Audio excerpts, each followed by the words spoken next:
the unshakable power within you. What if I told you that the deepest suffering you've experienced was never caused by the actions of others? That the pain you carry, the scars you try to heal, and the wounds you're desperately trying to forget, they're not as permanent as you think. You see, life is constantly throwing storms at us. People betray us, we lose loved ones, and situations slip out of our control. It feels like the pain will never stop, doesn't it? But what if the true secret to peace, the path to freedom from endless suffering, lies in one powerful ancient principle? Let it go. The Buddha's wisdom is a beacon of hope for those lost in the chaos of their own mind. His teachings reveal that the key to being untouchable by life's storms is not to fight against them, but to change how we meet them. Imagine being so steady, so grounded, that even the cruelest betrayal, the harshest insult, or the deepest loss couldn't shake your inner peace. Instead of collapsing under the weight of hurt, you rise above it, not because you are cold, but because you understand the impermanence of all things. You grasp the truth that nothing, not even the worst of life's challenges, has the power to define you. This is not a dream.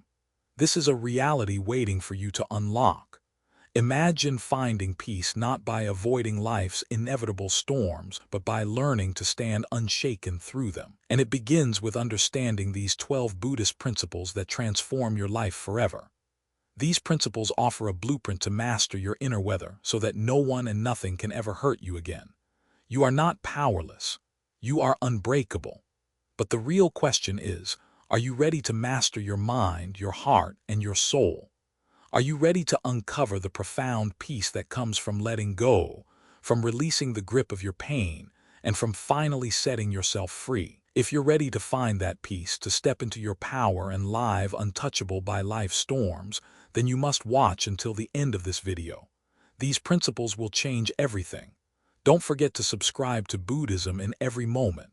Your support helps us continue sharing these life-changing teachings.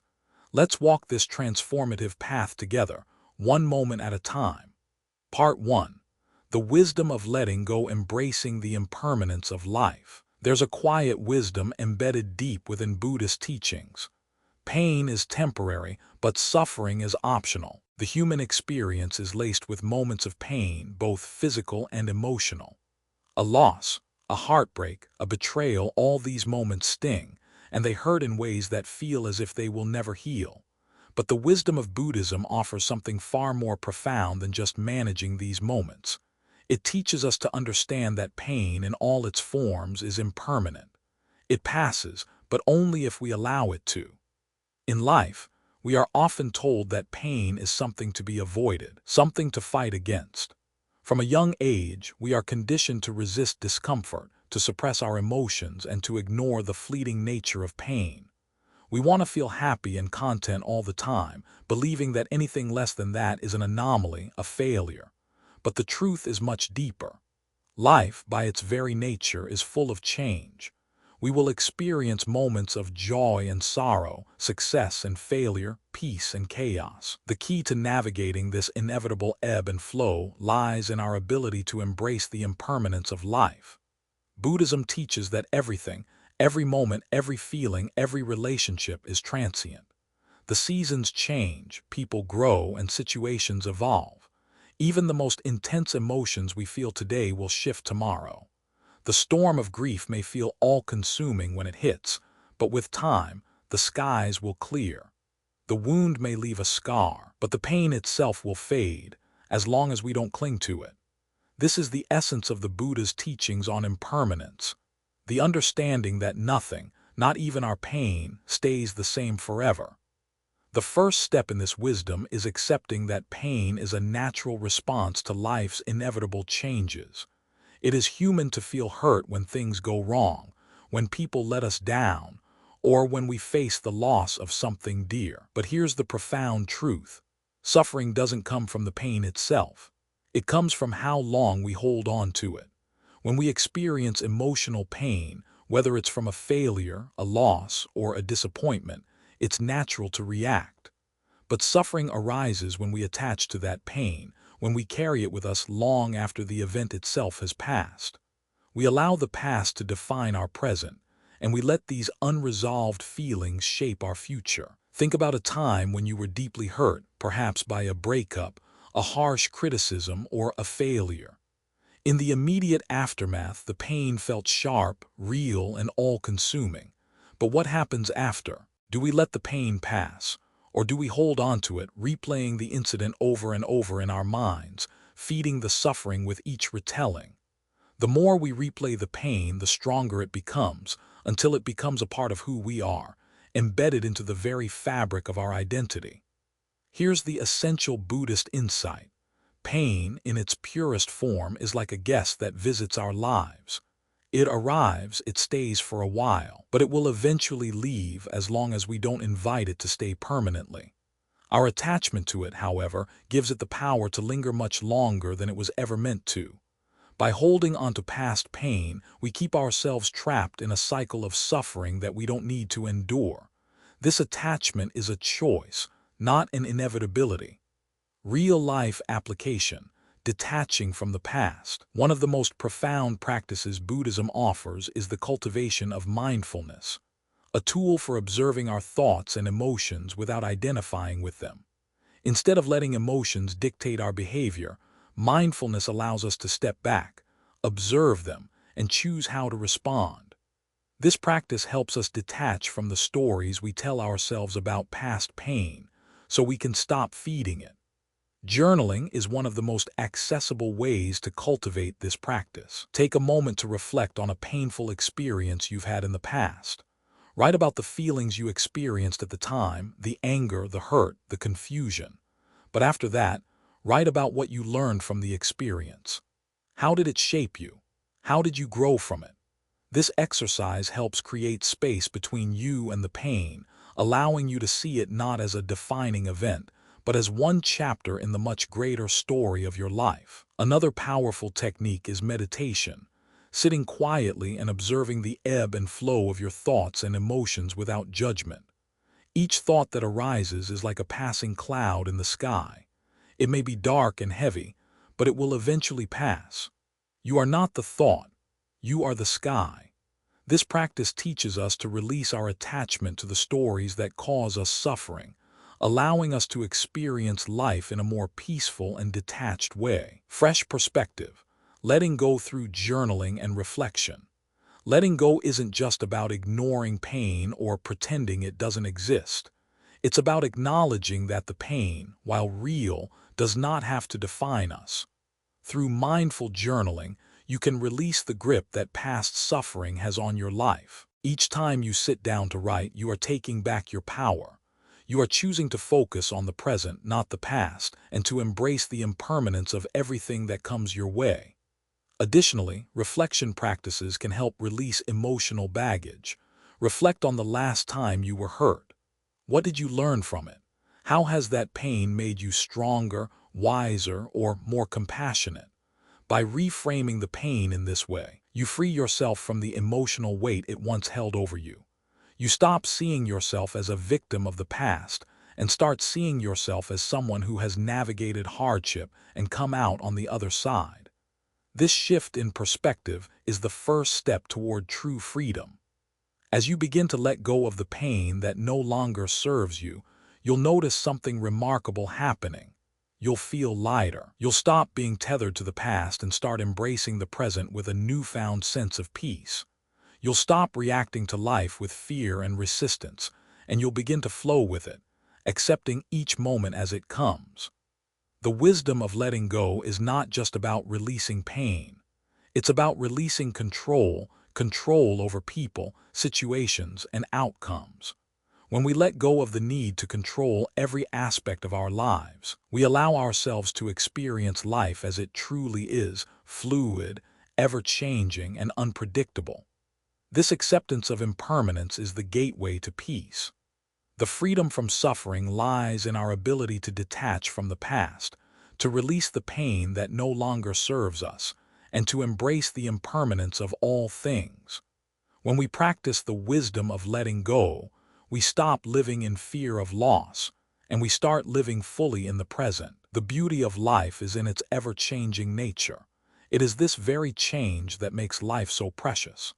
You are not your pain, your mistakes, or your past.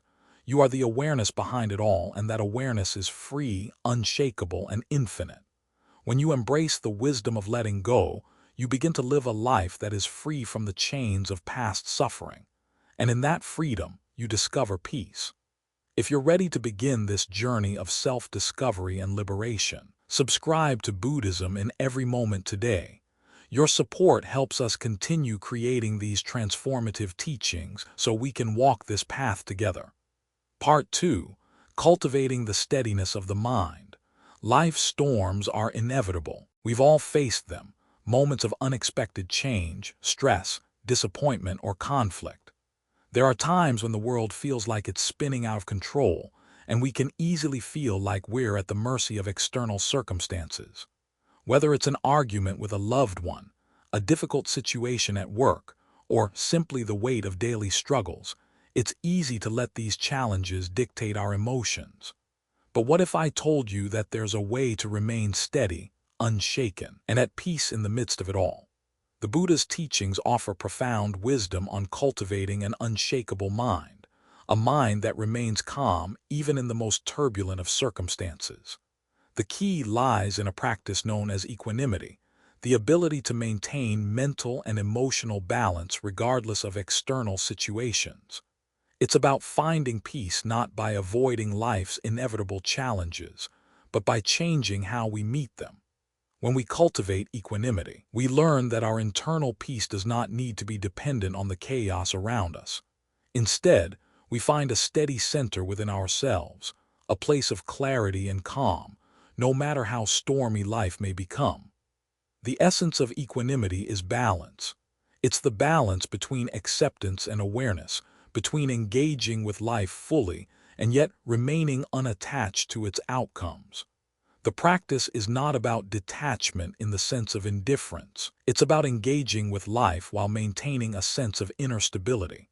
It's about acknowledging the turbulence of emotions and thoughts without letting them take over our minds and actions. When we learn to balance these two forces, acceptance of what is and awareness of our own reactions, we create space for peace. The Buddhist practice of equanimity. Equanimity is not about being passive or resigned. It's about being deeply present with whatever arises without being swept away by it. In the face of a storm, it's the ability to stand firm, rooted in the ground, while the winds may blow fiercely around you. It's like being the eye of the storm, calm at the center, despite the chaos swirling on the outside. Buddhism teaches that life is full of dukkha, suffering, dissatisfaction, or unease, which is an inherent part of existence. However, how we respond to this dukkha is within our control. Equanimity gives us the tools to respond to these challenging experiences with wisdom, rather than reacting impulsively or with emotional turbulence. When we cultivate equanimity, we recognize that all emotions, like waves on the surface of the ocean, are temporary. They arise, they peak, and they subside. We realize that we don't need to ride every wave.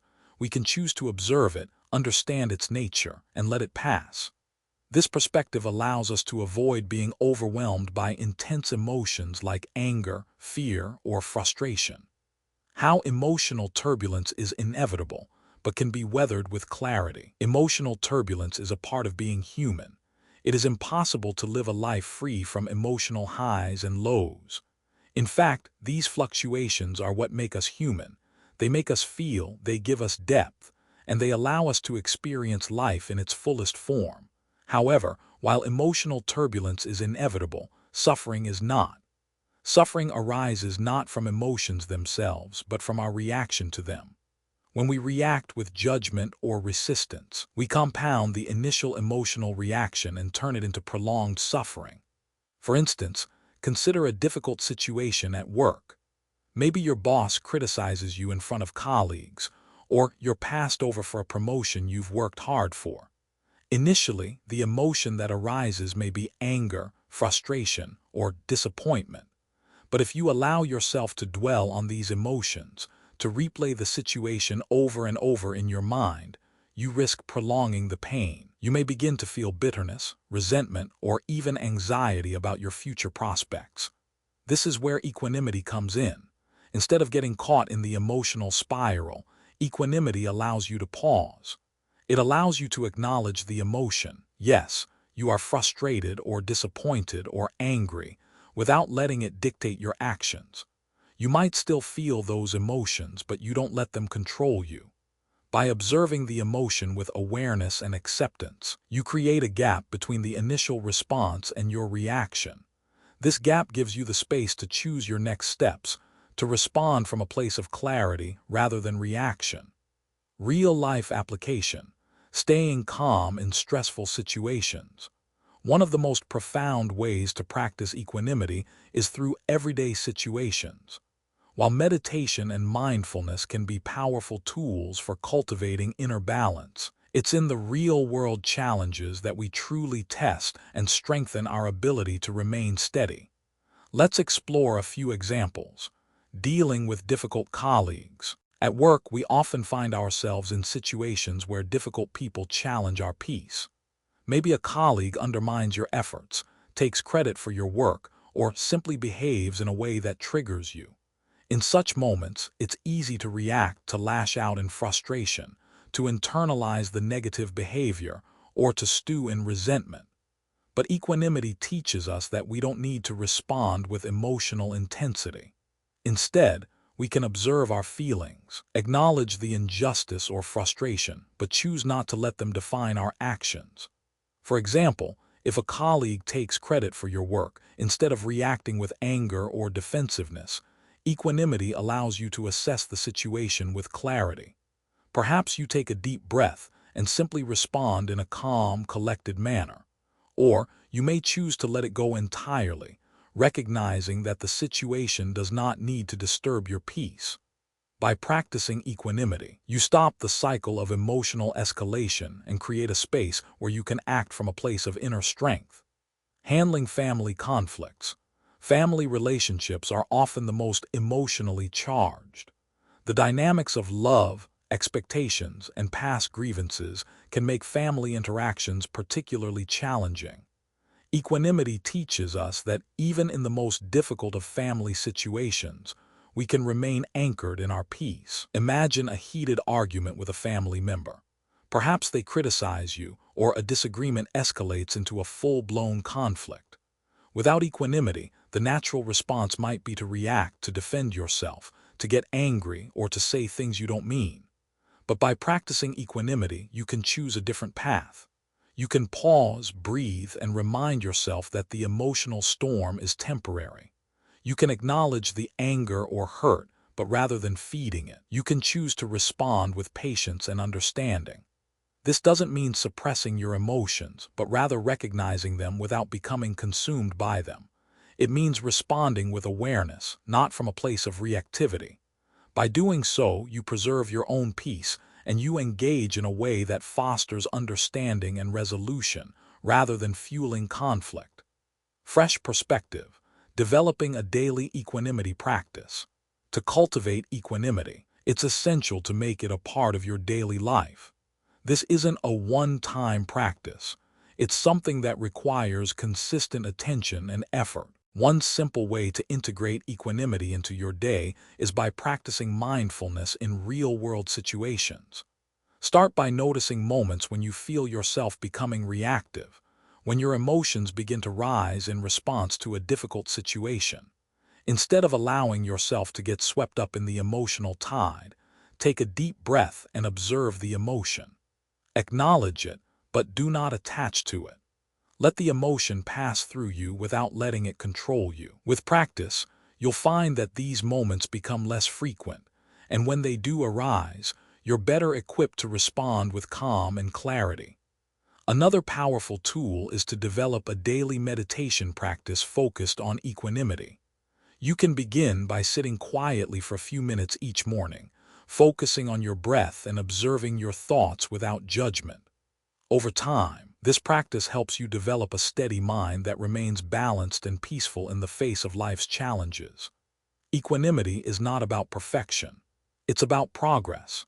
It's about learning to stay steady, even when the winds of life are howling around you.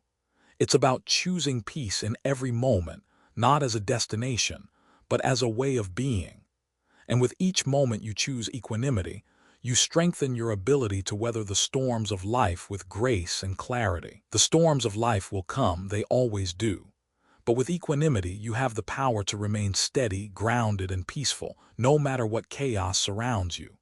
By cultivating the ability to remain calm, to acknowledge your emotions without being controlled by them, and to respond from a place of awareness, you create an inner strength that nothing can shake.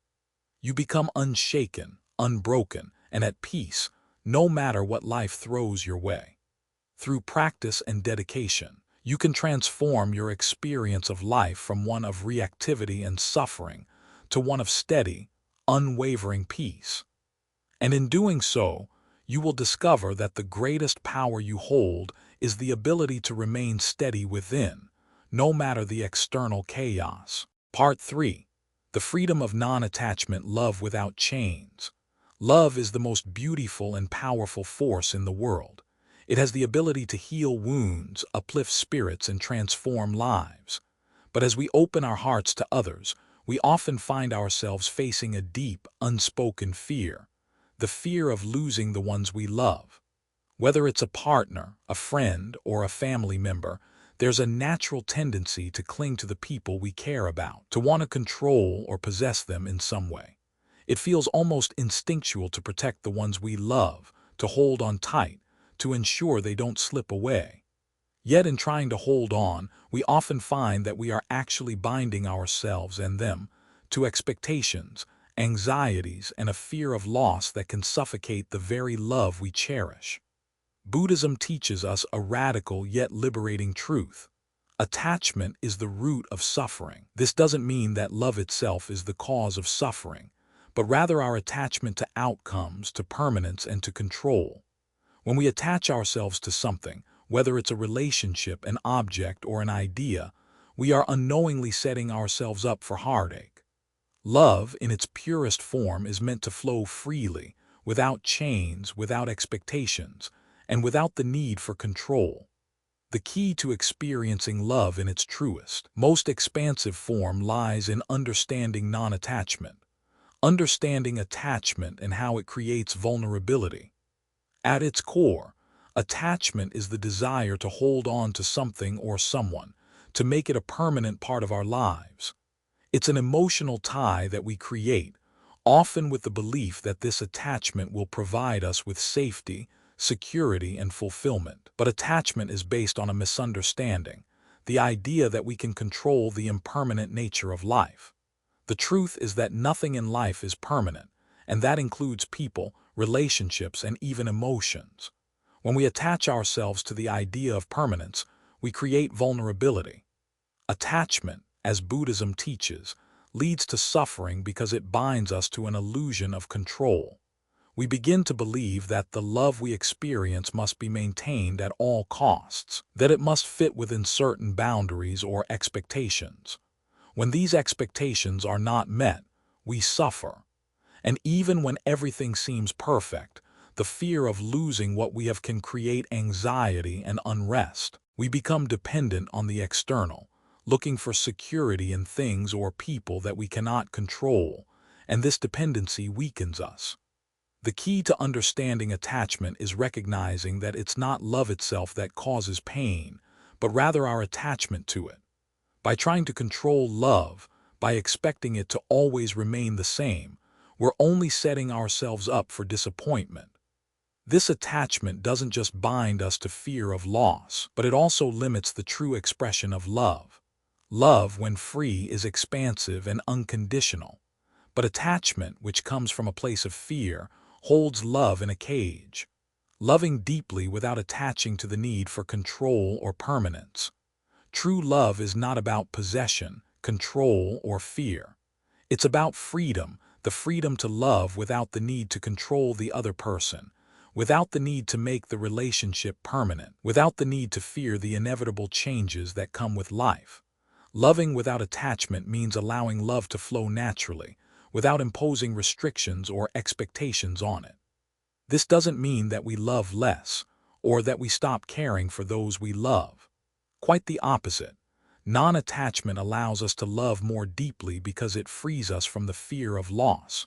When we release the need to control, we give ourselves and others the space to grow, to change, and to evolve in ways that might not fit within the narrow confines of our expectations. By letting go of control, we are able to truly experience love in its purest form, as something that is freely given, not something that is held onto with fear and anxiety. In a relationship, for example, love without attachment means that we cherish the time we have together, but we don't expect our partner to stay the same or to never leave. We honor their autonomy, and we recognize that they too are on their own journey. When we let go of the need to control, we stop living in fear of the future and begin to embrace the present moment. We can love more deeply without the constant worry that one day it will be taken away from us. This is the beauty of non-attachment. It is love that is free, love that is open, and love that does not tie itself to fear. It's a love that honors the impermanence of life, knowing that everything we hold dear may one day change, but that does not diminish its value in the present. Buddhist teachings on attachment and their connection to suffering. Buddhist teachings on attachment are deeply insightful and relevant to our lives today. In the Dhammapada, one of the most well-known Buddhist texts, Buddha states, "Attachment is the root of all suffering." This simple yet profound statement offers us a blueprint for understanding why we suffer in love and how we can release the suffering that comes from attachment. The Buddha's teachings explain that attachment comes from craving, the desire for something to be a certain way, to remain unchanged, to always be within our control. This craving, when unchecked, leads to suffering. The more we crave, the more we cling, and the more we cling, the more we suffer when things inevitably change. This cycle is the essence of the human condition. We want things to stay the same, but the world around us is in constant flux. By practicing non-attachment, we learn to see things as they are, without trying to force them into our own expectations. This doesn't mean we stop caring. It means we stop trying to possess or control. It means we love more freely, more openly, and with less fear. The more we embrace non-attachment, the more we free ourselves from the chains of suffering. We love, but we are not bound by the need for love to be a certain way. Real-life application. Learning to love without needing to control. In the real world, applying non-attachment in our relationships can be challenging, especially when we love deeply. But practicing non-attachment doesn't mean that we stop loving or stop caring. It simply means we shift our mindset and our approach to love. Take, for instance, a romantic relationship. It's easy to fall into the trap of wanting to control the relationship, to want things to be perfect, to expect certain behaviors, or to fear losing the person we love. But practicing non-attachment means we can love without these expectations. We can enjoy the moments we share with our partner, without needing to hold on to them tightly. If the relationship changes, we can allow that change to happen without fear, knowing that our love was real and beautiful while it lasted. Similarly, with family and friends, non-attachment allows us to love them deeply without the need for them to meet our every expectation. We can support them without trying to control their choices or their path in life. We can allow them the freedom to grow, to change, and to become who they are meant to be, even if it means that they may evolve in ways we didn't anticipate. One powerful way to practice non-attachment is through the practice of mindfulness and visualization. Take a moment to visualize the people you love, your partner, your children, your friends. See them clearly in your mind's eye, and imagine releasing the grip you have on them.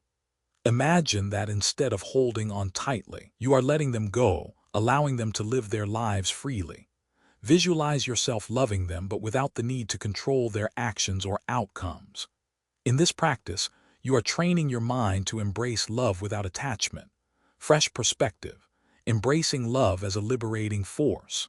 Love, when free from attachment, becomes a force of liberation. It is a love that is not bound by conditions, by fear, or by control. It's a love that flows freely, that uplifts, that heals, and that transcends the need for permanence. When we embrace this kind of love, we free ourselves from the fears that keep us trapped in cycles of craving and suffering. Love without attachment is like a river, constantly flowing and adapting to the terrain, not stagnant or forced into a single shape. It is alive, it is free, and it is expansive. It is the kind of love that allows you to give and receive without the fear of losing. It is the kind of love that remains unwavering, even in the face of impermanence. This kind of love can be transformational, not only in our relationships but in how we live our lives. When we practice non-attachment, we begin to see the beauty in each moment, each interaction, each connection, without trying to hold on to it. We start to appreciate life for what it is, in its natural flow, without trying to control it. The freedom that comes from non-attachment is not a loss, but an expansive gain. By letting go of the need to control and possess, we open ourselves to a deeper, more profound love. It is a love that is not bound by fear but free to flow, to grow, and to evolve with the changes of life. When we embrace love without attachment, we free ourselves from suffering and discover the true joy of loving without chains. To truly love is to allow ourselves and others the freedom to be who we are without fear of loss. When we love with an open heart, we invite the world in without the weight of expectations. And in that love, we find freedom, peace, and a deeper connection to the world around us. Part 4. The Art of Compassion: Healing Your Heart and Others. Compassion is often misunderstood. Many think that to be compassionate is to excuse or tolerate bad behavior, to let wrongdoers off the hook without consequence, or to open oneself up to further harm. But compassion, in its true form, is not about ignoring or condoning the pain others cause us. It's about understanding and, through that understanding, releasing the emotional grip that resentment and anger hold over our hearts. When we speak of compassion, we're talking about a deep, transformative force that has the ability to heal not only others but ourselves. It is a force that, when practiced, can dissolve the pain of past wounds, ease the burden of old grudges, and provide the healing balm for the heart. Compassion does not require us to forget the wrongs done to us, nor does it require us to accept hurtful actions. Rather, it is a conscious choice to rise above the pain and to see the humanity in those who hurt us, to see that their actions often stem from their own suffering, limitations, or ignorance. By doing so, we liberate ourselves from the emotional chains that keep us tethered to pain. Main idea: compassion doesn't mean excusing bad behavior, but understanding it to release the emotional burden. The first thing to understand about compassion is that it's not about turning a blind eye to the wrongs done to us. Compassion does not demand that we overlook or excuse hurtful actions. On the contrary, it recognizes the harm that has been done, but it doesn't allow that harm to consume us. The act of forgiving, of offering compassion, is not about denying the pain or pretending it didn't happen. It's about choosing to release the grip that the pain has over us. It's about freeing our hearts from the burden of hatred, anger, and resentment. When we hold on to grudges, when we allow anger and bitterness to linger in our hearts, we poison ourselves. We don't just hurt the person who wronged us, we also hurt ourselves. The energy it takes to hold on to anger is exhausting, and the emotional weight it imposes is unbearable. But compassion offers a different path, one that allows us to heal, to move forward, and to break free from the chains of past pain. True compassion requires us to step into the shoes of the other person, not to condone their behavior, but to understand where it might have come from. It requires us to look beyond the hurtful words or actions, and to see the person behind them, someone who, just like us, is struggling, suffering, or acting from a place of ignorance. Compassion teaches us that hurt people hurt people. When we understand this, we can begin to release the emotional burden of resentment and anger, not because we are letting the other person off the hook, but because we are choosing to free ourselves from the weight of these emotions. Key concepts: the power of compassion to release resentment and heal wounds. Compassion is an incredibly powerful tool for emotional healing. When we extend compassion to others, especially those who have hurt us, we are essentially offering them an emotional reprieve. But in doing so, we are also giving ourselves the same reprieve. It's as if we are unclenching our fists, releasing the anger and resentment we've been holding onto, and allowing ourselves to breathe again. The act of offering compassion, then, is as much for our own healing as it is for the healing of the other person. The power of compassion lies in its ability to transform the heart. When we allow ourselves to feel compassion for others, we release the grip of hatred, judgment, and bitterness. We stop letting the actions of others define how we feel and react. Instead, we reclaim our emotional autonomy. Compassion frees us from the poison of negative emotions, and it brings us back to a place of peace where we can see others and ourselves through the lens of kindness, understanding, and love. Compassion is also a powerful antidote to resentment. Resentment, if left unchecked, can fester in our hearts and minds. It grows, consumes, and distorts our view of reality. When we are resentful, we remain tethered to the past, to the actions of others, and to the pain they caused. But when we practice compassion, we are no longer prisoners of that resentment. We can acknowledge the hurt, we can feel the pain, but we no longer have to carry it with us. Compassion allows us to heal, and in doing so, frees us from the grip of the past. How forgiving does not mean forgetting, but freeing your heart from the poison of hatred. Forgiveness is one of the most profound expressions of compassion, but it is also one of the most misunderstood. To forgive someone is not to forget what they've done, nor is it to absolve them of responsibility for their actions. Forgiveness is not about excusing harmful behavior. It is about freeing ourselves from the emotional and mental prison that the offense has created. When we forgive, we release ourselves from the hold that anger and resentment have on us.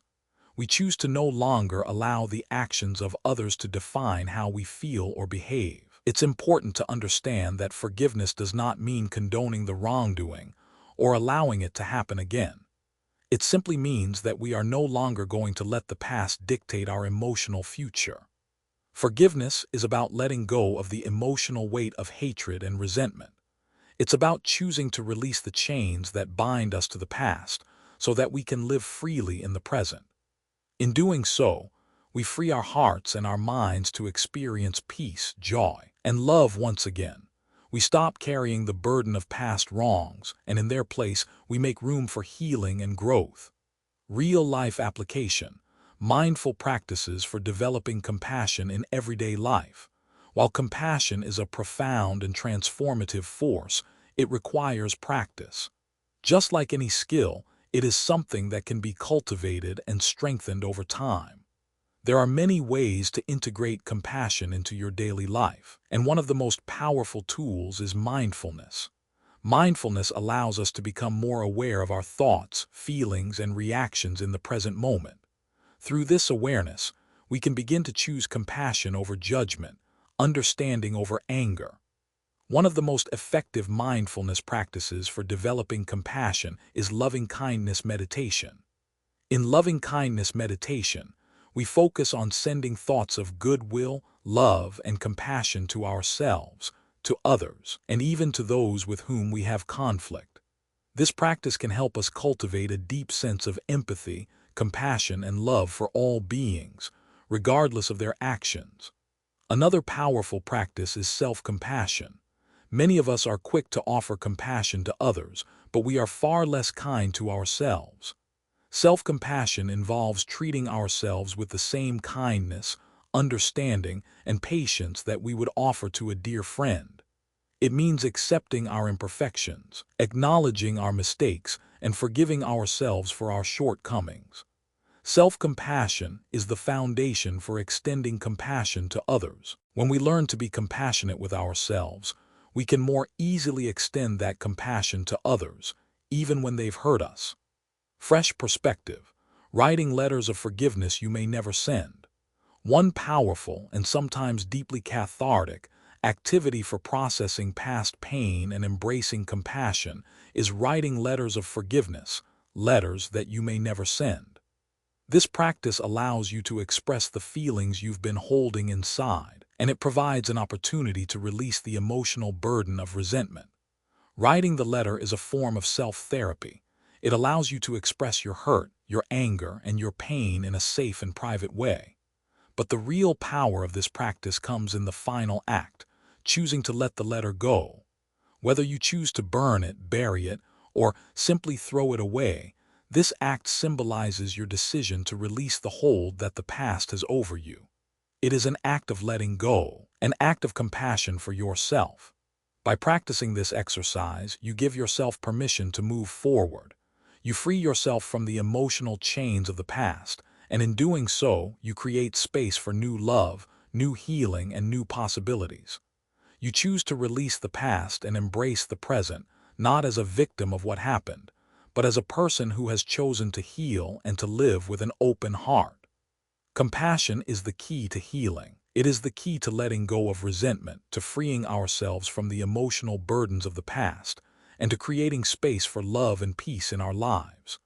By practicing compassion for ourselves and for others, we begin to heal our hearts and minds.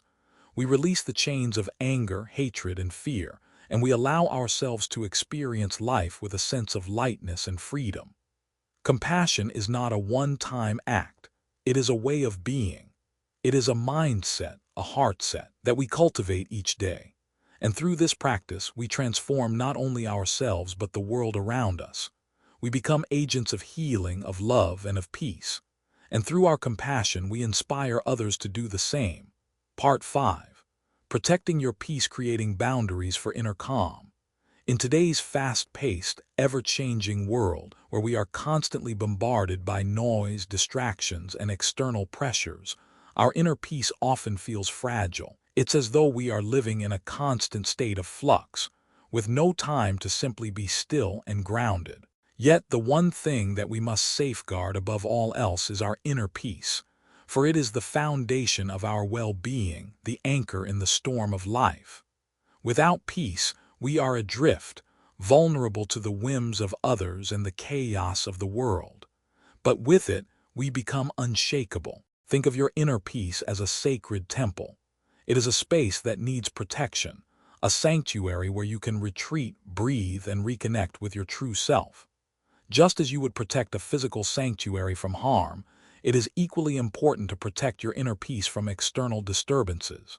This is not a passive act, but one of self-respect and self-care. Your peace is one of your most valuable assets. It is the root of your happiness, clarity, and emotional health. Without it, nothing else can flourish. When we don't consciously protect our peace, we leave ourselves vulnerable to the influence of others, to the demands of society, and to the constant influx of information and stimuli. The result is emotional exhaustion, burnout, and a sense of disconnection from ourselves. But by setting boundaries, by consciously deciding what and who we allow into our lives, we reclaim our power and restore our inner calm. Main idea: your peace is your most valuable asset, and protecting it is an act of self-respect. Your inner peace is not something that can be taken for granted. It is something that requires your active participation to maintain. Just as you would protect your physical health by avoiding harmful substances, you must protect your mental and emotional health by setting boundaries in your relationships, your environment, and your habits. When we neglect our peace, we allow the external world to dictate how we feel. We let the opinions of others, the chaos of our surroundings, and the constant stream of media influence our emotional state. But when we protect our peace, we take control. We choose how we respond, rather than reacting impulsively to the world around us. Protecting your peace is not an act of selfishness. It is an act of self-respect. By protecting your peace, you are affirming that you deserve to live in a state of balance, harmony, and clarity. This act of protection can take many forms, but at its core, it involves the practice of setting boundaries. Boundaries are the invisible lines that separate your peace from the noise, drama, and negativity of the world. They are the guidelines you create to preserve your emotional well-being. Without boundaries, you are like a ship without a rudder, drifting aimlessly in the turbulent sea of life. Key concepts: how the environment, people, and habits shape your emotional landscape. Your emotional landscape is shaped by the people you interact with, the environment you spend time in, and the habits you cultivate. These external factors have a profound impact on your inner peace, often without you even realizing it. The people you surround yourself with, for example, can either uplift you or drain you. Some people radiate positivity, compassion, and understanding, while others bring negativity, drama, and conflict into your life. The energy of others can be contagious, either helping you maintain your peace or pulling you into their emotional turbulence. Similarly, the environment you live in can greatly influence your emotional state. A cluttered, chaotic space can make you feel overwhelmed and unsettled, while a peaceful, organized space can promote calm and clarity. Our surroundings have the power to either support or hinder our well-being. If you spend time in environments that are stressful, noisy, or chaotic, it becomes harder to maintain your peace. This is why creating an environment that supports your inner calm is essential. Finally, the habits you cultivate, from how you spend your time to how you take care of your body and mind, play a critical role in protecting your peace. If you habitually engage in negative self-talk, allow yourself to be constantly busy, or ignore your emotional needs, you are creating an environment of stress and imbalance. On the other hand, if you develop habits of mindfulness, self-care, and reflection, you reinforce your ability to stay grounded and peaceful. The practice of setting boundaries in relationships and environments that disturb your peace. Setting boundaries is one of the most powerful ways to protect your peace. It is not about being rigid or distant, but about honoring your emotional needs and ensuring that you are not constantly giving away your energy to things and people that drain you. Boundaries allow you to maintain your peace by establishing clear guidelines for how you want to be treated, what you are willing to tolerate, and what you are not. In relationships, setting boundaries means knowing when to say no. It means recognizing when a person's behavior is harmful or draining and taking steps to protect yourself. It also means being clear about your own emotional limits and not allowing others to overstep them. For example, if a friend or family member consistently brings negativity into your life, you might need to set a boundary by limiting your time with them or by asking them to communicate in a more respectful way. Setting boundaries also means learning how to say no to requests that take away from your personal time and energy without feeling guilty or selfish.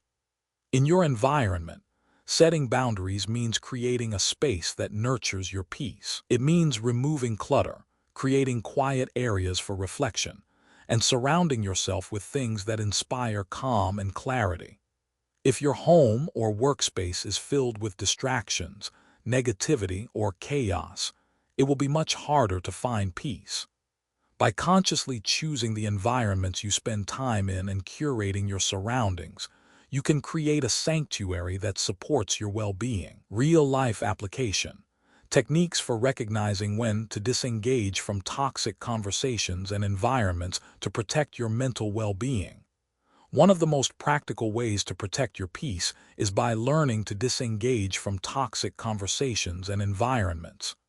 This may seem like a simple concept, but it can be difficult to practice, especially when we feel obligated to engage or to please others. However, disengaging is an act of self-care and an essential part of maintaining your inner calm. When you find yourself in a toxic or draining conversation, take a moment to check in with your emotional state. Are you feeling anxious, upset, or drained? If so, it may be a sign that you need to disengage. This doesn't mean you have to be rude or confrontational, but it does mean you recognize when a conversation is no longer serving you and decide to step away from it. For example, if someone is gossiping or complaining incessantly, you can choose to politely excuse yourself or redirect the conversation to a more positive topic. In toxic environments, whether at work, home, or social settings, it's important to recognize when the atmosphere is affecting your peace. If you are in an environment where negativity is pervasive, where there is constant stress, or where you feel unsafe, it's time to set a boundary. This could mean taking a break, stepping outside for some fresh air, or even reevaluating your involvement in that environment altogether. If you cannot change the environment, change how you engage with it. You are not obligated to absorb the negative energy around you. Fresh perspective. Creating peaceful spaces in your daily life. Creating peaceful spaces is a practical and powerful way to protect your inner peace. These spaces can be physical, like a quiet room where you can meditate or read, or emotional, like limiting your exposure to toxic people or environments. Peaceful spaces give you the opportunity to recharge, reflect, and reconnect with yourself. A physical peaceful space might be a cozy corner in your home where you can sit in silence or engage in an activity that calms your mind. It could be a place where you can practice meditation, journaling, or simply unwind without distractions.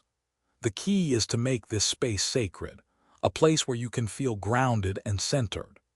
On the emotional side, peaceful spaces can be created by limiting your exposure to negative influences. This may mean unfollowing toxic accounts on social media, setting boundaries with friends or family members who are draining, or simply making time for yourself to recharge. The more you create these spaces, the easier it will be to maintain your peace. Your peace is a treasure. It is the foundation of your well-being, the source of your clarity, and the root of your happiness. To protect it is not only an act of self-respect, but a necessary practice in today's world. By setting boundaries in your relationships, environment, and habits, you reclaim your emotional autonomy and ensure that your peace remains intact. Creating peaceful spaces, both physical and emotional, allows you to recharge and maintain balance in the midst of life's inevitable challenges. Remember, protecting your peace is not a selfish act. It is a necessary one. It is the only way to show up fully in your life, to love others deeply, and to be the best version of yourself. By prioritizing your inner peace, you create a life that is centered, grounded, and deeply connected to your true self. Part 6. Mastering the Art of Letting Go. There's a profound and timeless truth in Buddhist philosophy that speaks to one of the most powerful forces we have in our lives: letting go.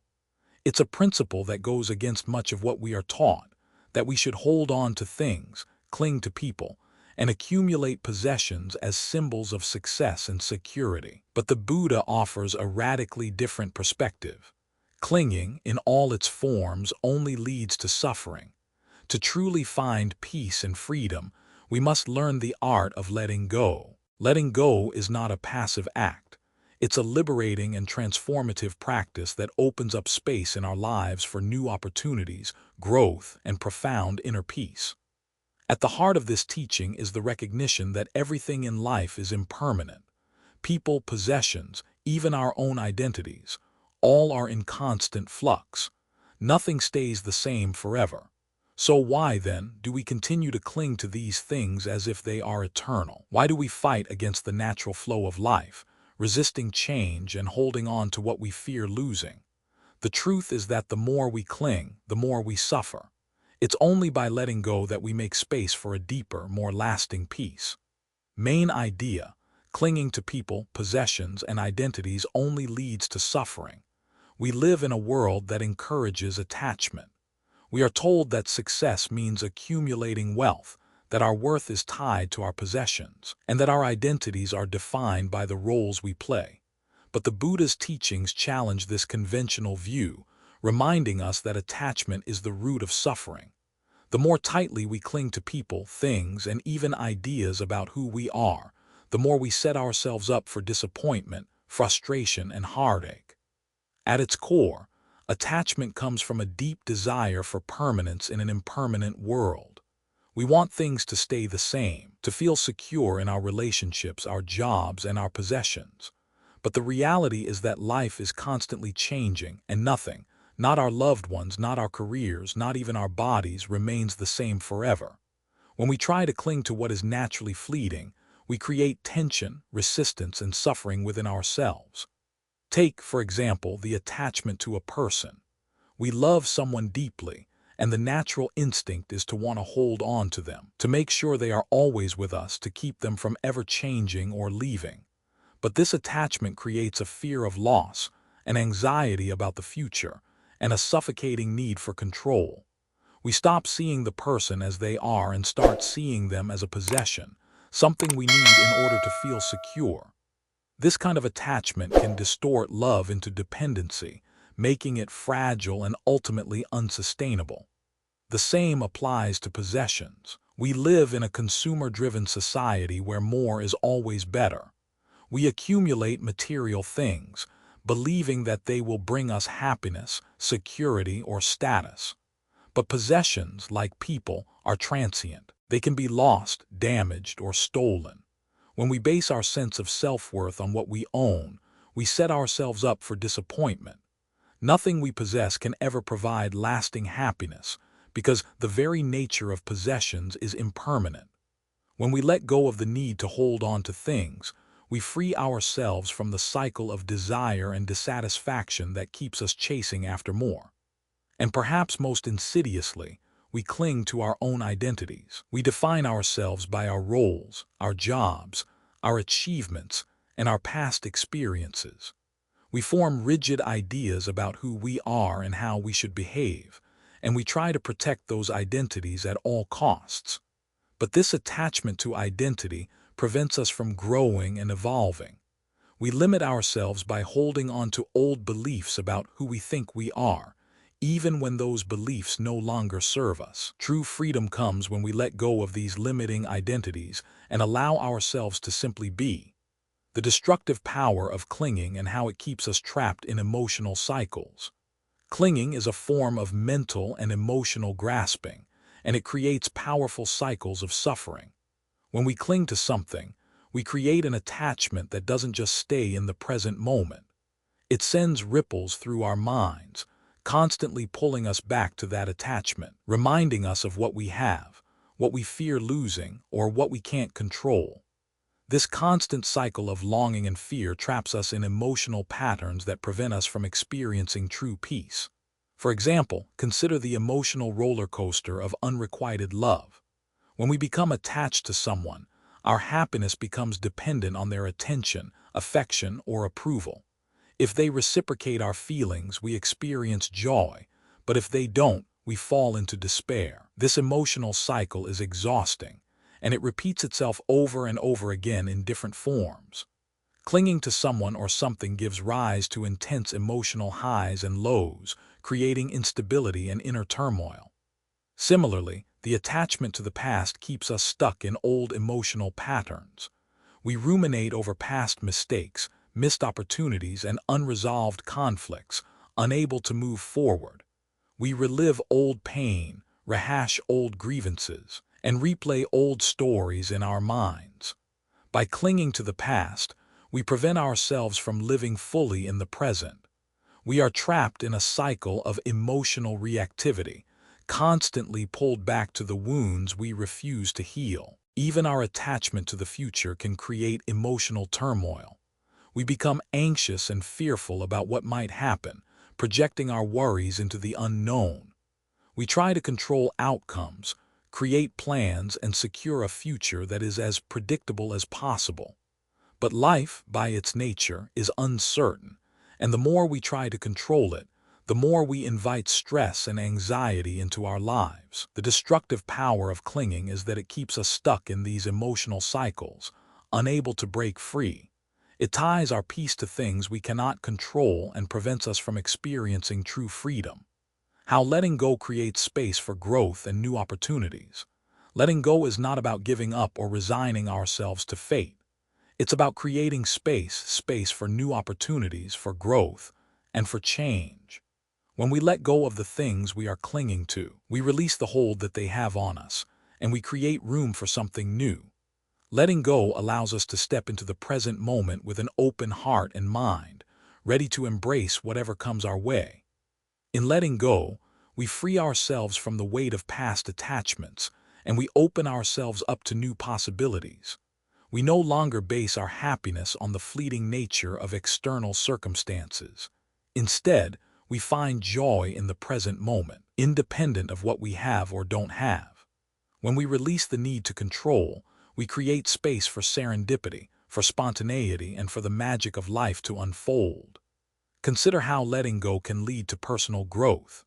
When we cling to old identities, we prevent ourselves from evolving. But when we let go of the rigid labels we place on ourselves, we free ourselves to explore new interests, try new things, and grow in ways we never thought possible. Letting go is an act of trust that we are enough, that we don't need to control everything, and that life has more to offer than we can ever plan or anticipate. By letting go of the fear of loss, we create space for new relationships, new experiences, and new opportunities. We stop holding on to people, possessions, and outcomes, and instead we allow life to flow freely, bringing us what we need when we need it. In doing so, we create a life that is full, rich, and ever-changing. Real-life application: creating space by decluttering your physical and emotional life. One of the most practical ways to practice letting go is through the process of decluttering. We are all familiar with the feeling of being overwhelmed by too many things, too many commitments, and too much mental clutter. Physical clutter in our homes can create emotional clutter in our minds. When we let go of the things that no longer serve us, we not only create space in our homes, but we also create space in our hearts and minds. Start with your physical environment. Go through your belongings and ask yourself, does this item bring me joy? Does it serve a purpose? If the answer is no, it's time to let go. This is not just about tidying up. It's about freeing yourself from the attachment to things that weigh you down. The act of letting go of possessions, whether they are old clothes, unused gadgets, or sentimental items that no longer resonate with you, is a powerful practice in releasing attachment. Equally important is emotional decluttering. Letting go of past hurts, old grudges, and limiting beliefs is essential for emotional well-being. One effective way to do this is through meditation, where you focus on releasing attachment to specific thoughts, people, or events that no longer serve you. Visualize these attachments as physical objects in your hands, and one by one let them go. As you do this, feel the weight lifting from your shoulders and feel yourself becoming lighter, freer. Fresh perspective. Introduce exercises for decluttering the mind. Decluttering the mind requires intention and practice. Meditation is a powerful tool for this process, but it's not the only one. Another helpful practice is writing. Journaling allows you to express your thoughts and emotions, which in turn allows you to release them. Writing letters of forgiveness that you may never send, as mentioned earlier, is a way to release old emotional baggage. Similarly, writing down your fears and anxieties, and then letting them go is a way to declutter your mind and make room for new thoughts, new possibilities, and new opportunities. By practicing these exercises regularly, you can create a mental and emotional environment that is clear, open, and ready to embrace the present moment. You'll find that as you let go, life becomes lighter, more spacious, and more fulfilling. The art of letting go is not just about releasing the past. It's about creating space for the future. It's about trusting that when we release what no longer serves us, we make room for something better. Letting go is the key to freedom. Freedom from attachment, freedom from fear, and freedom from the cycles of suffering. When we let go, we not only heal ourselves, but also create a life that is open, expansive, and full of possibility. Part 7. Responding, not reacting. The power of mindful awareness. Life is unpredictable. We never know what challenges or obstacles we might face each day. The people we encounter, the situations we find ourselves in, and the unexpected events that arise can all stir powerful emotions within us. We might feel frustration, anger, fear, or even sadness, and these emotions can cloud our judgment and fuel impulsive reactions. However, the Buddha offers us a profound practice that allows us to break free from this cycle: mindful awareness. Instead of reacting instinctively to the external world, we can respond with clarity and intention, bringing peace and empowerment into our lives. Imagine a scenario where you are faced with a difficult situation. Perhaps a colleague makes a snide comment or a family member criticizes you. The instinctive response is often immediate, a sharp retort, an angry outburst, or perhaps withdrawing in frustration. These reactions may offer temporary relief, but they rarely address the underlying issue, and they often leave us feeling more unsettled than before. The true power lies not in the immediate reaction, but in the ability to pause, reflect, and respond with awareness.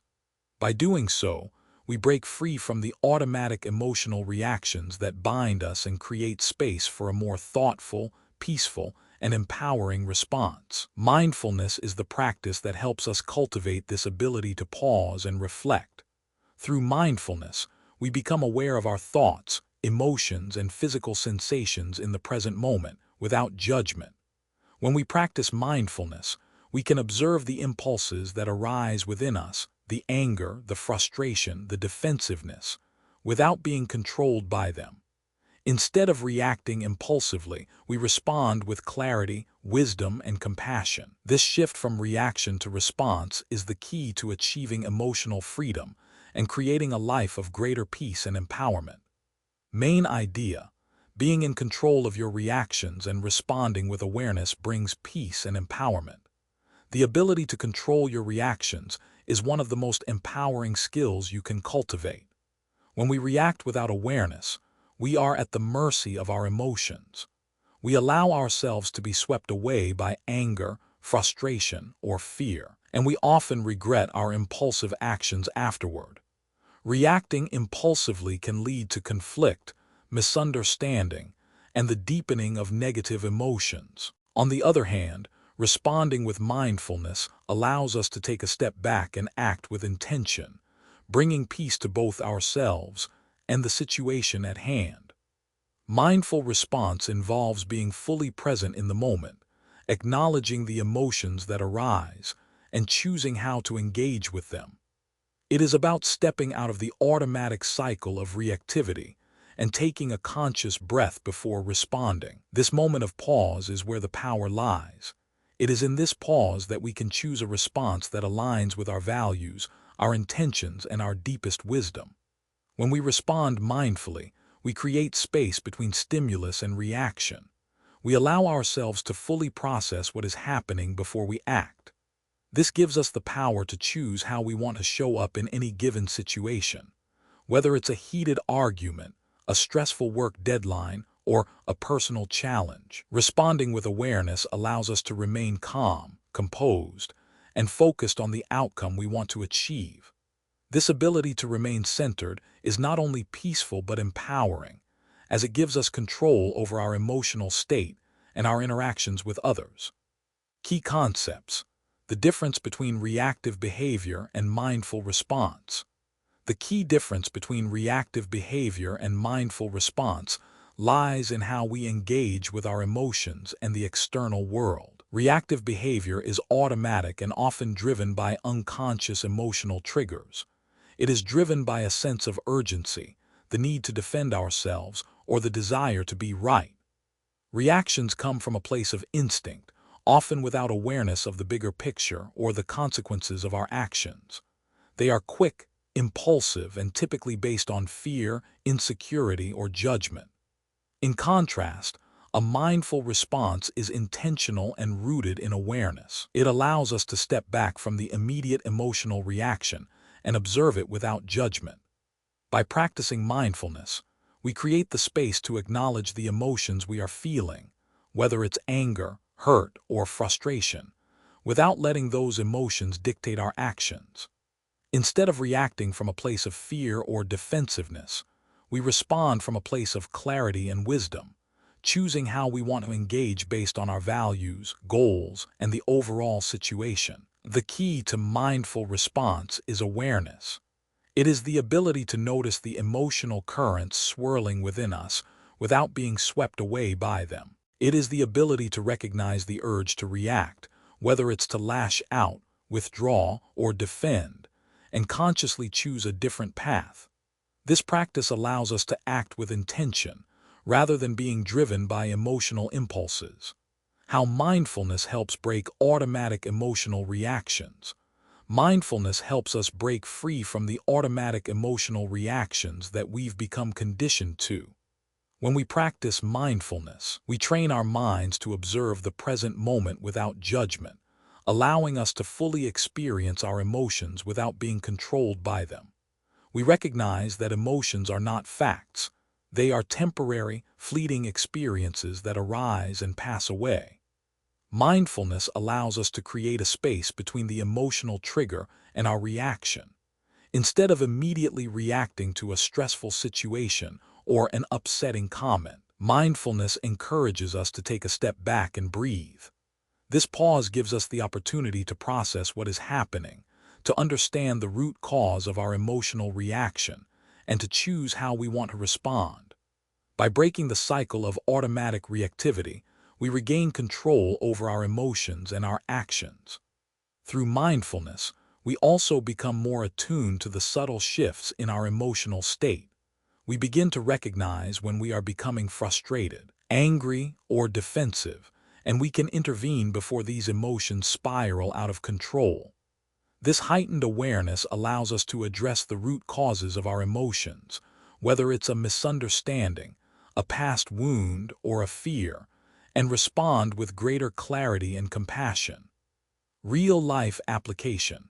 Practical tips for pausing before reacting in situations of stress or conflict. One of the most practical ways to cultivate mindful awareness is by incorporating small moments of pause throughout the day. In situations of stress or conflict, it can be difficult to slow down and reflect, but even a few seconds of mindfulness can make a significant difference. Here are some practical tips for pausing before reacting. Take a deep breath. When you feel the urge to react, pause and take a slow, deep breath. This simple act of breathing sends a signal to your brain that you are in control, not the emotions. It calms the nervous system and creates the space you need to respond mindfully. Count to 10.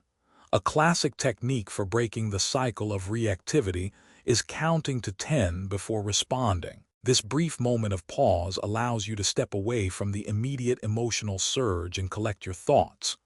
By the time you reach 10, you may find that your emotional intensity has diminished, and you can respond with greater clarity. Ground yourself. In moments of stress, try to ground yourself in the present moment by focusing on your senses.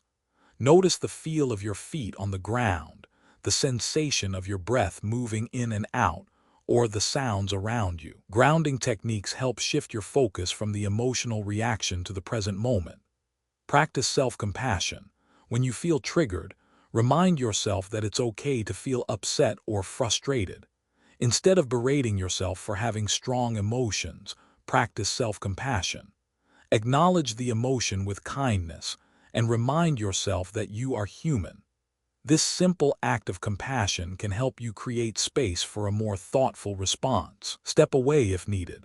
If the situation is too emotionally charged, give yourself permission to step away.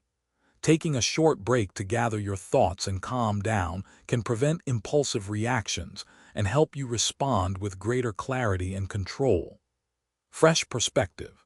Propose a challenge for readers to pause for 10 seconds before responding in emotionally charged situations. As an exercise in mindful awareness, I challenge you to practice pausing for 10 seconds before responding in emotionally charged situations. Whether it's a difficult conversation with a loved one, a stressful work situation, or an argument with a friend, take a moment to breathe, reflect, and center yourself before speaking or acting. During this 10-second pause, focus on your breath and bring your attention to the present moment. Ask yourself, how do I want to respond? What outcome do I want to create in this situation? This brief moment of mindfulness can help you break the cycle of reactivity and respond in a way that aligns with your values and goals. Over time, you will find that you are less reactive and more intentional in your responses.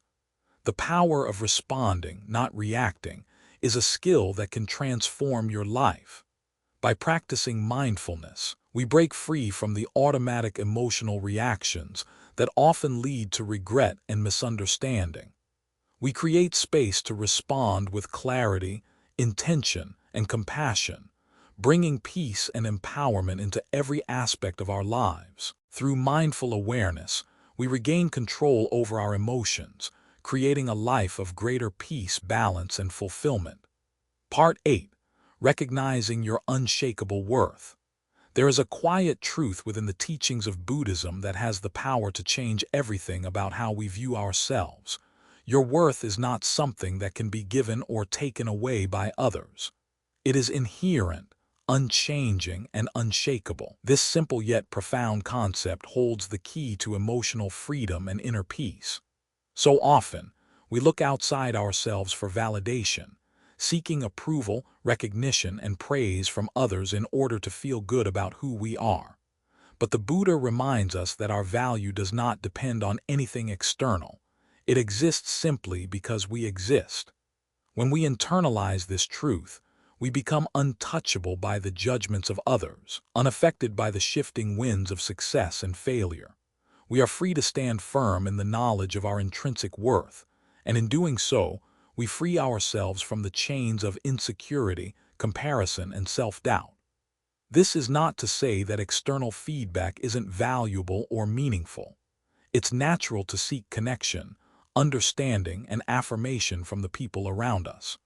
But when our sense of self is tethered solely to others' opinions, we give away our power. We allow external forces to dictate how we feel about ourselves, leaving us vulnerable to the highs and lows of external validation. True strength lies in realizing that we are already complete, already worthy, and that our worth comes from within. Main idea: understanding your inherent worth makes you untouchable by others' opinions. The moment you truly understand that your worth is intrinsic, you become free.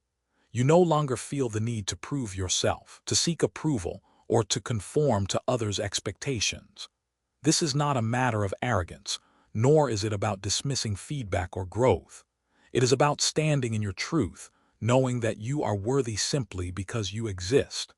When your sense of worth is rooted in your inner being, you no longer rely on the fleeting opinions or judgments of others to feel validated. Your worth becomes unshakable. Consider how many of us measure our value based on success or failure, the praise we receive, or how well we are liked.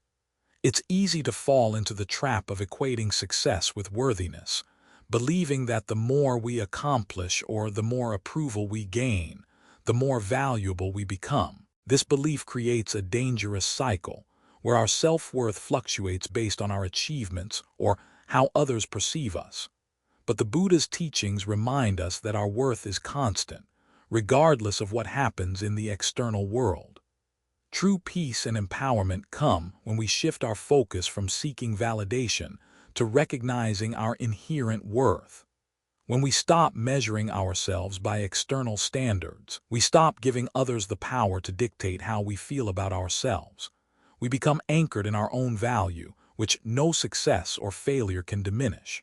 The knowledge that our worth is independent of external circumstances makes us emotionally resilient and untouchable to others' opinions.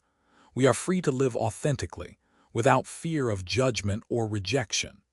Key concepts: the Buddha's teachings on the unchanging value of all beings, regardless of success or failure. The Buddha's teachings are filled with wisdom on the unchanging nature of our intrinsic worth. In his teachings, he emphasizes that all beings have an inherent dignity and value, regardless of their station in life or the circumstances they face. Whether we are rich or poor, successful or struggling, our worth remains the same. This perspective shifts our understanding of self-worth from being something earned or deserved to something that is already ours by nature. The Buddha often spoke of the idea of anatta, the concept of no self, or the lack of permanent, unchanging identity. This teaching serves as a reminder that we are not defined by the roles we play, the titles we hold, or the accomplishments we achieve. Instead, our true nature is beyond these superficial identifiers. Our worth is not contingent upon how we appear in the eyes of others, but on our shared human experience, our capacity for compassion, and our potential for growth and enlightenment. In Buddhism, all beings are seen as equally worthy, simply because they are part of the interconnected web of existence.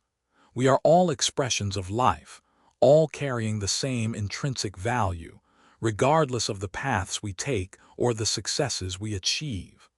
The Buddha's teachings remind us that our true worth comes from the very essence of our being, a being that is already complete and whole. How self-worth based on external validation leads to insecurity and suffering. When our self-worth is based on external validation, we are constantly at the mercy of others' opinions and judgments. This creates a precarious existence, where our sense of value is constantly fluctuating based on how we are perceived, how we perform, or how much recognition we receive. The more we depend on external validation, the more vulnerable we become to the ups and downs of life. This reliance on others for validation often leads to feelings of insecurity and anxiety. When we don't receive the approval or recognition we seek, we begin to question our worth. This creates a cycle of seeking validation, which can never be fully satisfied because it is based on something outside of ourselves. The more we seek validation, the more we become trapped in a never-ending pursuit of approval, which ultimately leads to disappointment and suffering. This pattern of seeking external validation is a form of attachment to approval, success, and the opinions of others. The Buddha teaches that attachment is the root of suffering. When we let our sense of worth be defined by these external factors, we are bound to suffer. True self-worth comes from within, and it is not dependent on what others think or how we measure up to societal standards. When we let go of this attachment to external validation, we begin to experience a sense of peace and security that is not dependent on the outside world. We realize that our worth is unshakable, regardless of how others see us or how successful we are in their eyes. This is the liberation that comes with understanding our intrinsic value. Real-life application. Techniques for building self-worth that are independent of external praise. One of the most effective ways to build self-worth that is independent of external validation is through daily practices that reinforce our inherent value. These practices help us internalize the truth that we are worthy simply because we exist. Here are a few techniques that can help strengthen your sense of self-worth. Daily affirmations. One of the most powerful tools for cultivating self-worth is the practice of affirmations. These are positive statements that remind you of your inherent value. Each morning, write down or say aloud affirmations such as, "I am worthy of love and respect. My worth is not dependent on others' opinions. I am enough just as I am." These affirmations help shift your mindset from seeking external validation to recognizing your intrinsic worth. Self-compassion. Self-compassion is an essential practice for building self-worth. It involves treating yourself with the same kindness and understanding that you would offer a close friend. When you make a mistake or face a challenge, instead of criticizing yourself or feeling inadequate, practice self-compassion by acknowledging your struggles with love and patience. Understand that everyone is imperfect and that your worth does not diminish because of your flaws. Journaling for self-reflection. Journaling can be a powerful tool for building self-worth. Take a few minutes each day to reflect on moments where you recognized your own value, times when you acted with kindness, courage, or integrity. By focusing on your positive qualities and actions, you begin to reinforce your sense of self-worth. Mindful self-reflection. Mindfulness practices can help you observe your thoughts and emotions without judgment. When you notice negative thoughts or self-doubt arising, practice mindfulness by simply observing these thoughts without attachment. Recognize that these thoughts do not define you, they are just passing mental events. This awareness helps you detach from the need for external validation and reinforces your inner strength. Fresh perspective. Introducing a self-worth diary practice. A unique and powerful practice for cultivating self-worth is keeping a self-worth diary. In this diary, you write down moments each day when you recognized your own value, independent of anyone else's approval. These moments could include acts of kindness, achievements, personal growth, or even moments where you simply practiced self-compassion. The purpose of this diary is to help you reflect on the ways in which you are already worthy, regardless of what others think or say. This practice not only reinforces your sense of self-worth, but also helps you shift your focus away from seeking external validation. Over time, you'll begin to recognize that you don't need anyone's approval to know that you are enough. You are worthy simply because you are you. By recording these moments daily, you are training your mind to focus on your intrinsic value rather than external opinions. Your worth is unshakable, inherent, and not subject to the opinions of others. When you internalize this truth, you free yourself from the cycle of seeking validation and the emotional turmoil it brings. Understanding your intrinsic value allows you to live with confidence, peace, and authenticity. By practicing techniques such as daily affirmations, self-compassion, and journaling, you can strengthen your sense of self-worth and free yourself from the need for external approval. True freedom comes from recognizing that you are enough, just as you are. When you live from this place of self-awareness and self-respect, you become untouchable by others' opinions. You no longer need validation from the world around you, because you already know that you are worthy. Embrace this truth and watch as your life transforms from one of seeking approval to one of living fully in the knowledge of your unshakable worth. Part 9. Living with Impermanence, Embracing Change Without Fear. Life is an endless dance of change, a fluid, ever-evolving tapestry where nothing remains the same. And yet, as human beings, we often resist change, clinging to the familiar, the comfortable, and the known. We create stories about who we are, who we should be, and how life should unfold, and when change comes, as it always does, we feel threatened. But what if embracing the impermanence of life, instead of resisting it, could be the key to experiencing freedom, joy, and a deeper sense of peace? At its core, the Buddhist concept of impermanence, anicca, teaches us that everything is in a constant state of flux. Nothing stays the same. Not our emotions, not our relationships, not even our circumstances. In this impermanent world, the only thing we can rely on is change itself. And yet, the more we try to control, hold on, or resist change, the more we suffer. The key to finding peace lies in accepting change, embracing the fluidity of life with open arms, rather than trying to hold it back or freeze it in time. Acceptance of impermanence is not about resignation or passivity. It's about living fully in the present moment, free from the fear of the unknown. It's about realizing that change is not something to be feared, but something to be welcomed. When we stop resisting change and begin to flow with it, we unlock a new way of living, one that is full of possibility, growth, and peace.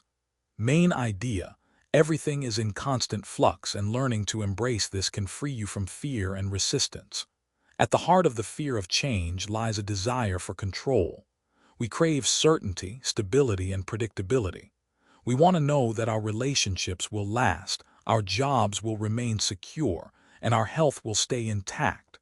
But life doesn't work that way. Everything is in a constant state of flux, and this truth can either become a source of anxiety or a source of freedom. In Buddhism, we are taught that everything from our emotions to our relationships, our successes to our failures, is impermanent. The very nature of existence is change. Just as the seasons shift, so too do our lives. There are times of joy and times of sorrow, times of growth and times of letting go. When we try to control these fluctuations, when we resist the inevitable changes that come our way, we create suffering. But when we accept that change is not only inevitable but also a natural part of life, we free ourselves from fear. Think about a time in your life when you resisted change. Perhaps it was a job loss, a breakup, or a move to a new place. At first, change can feel jarring, overwhelming, and even frightening.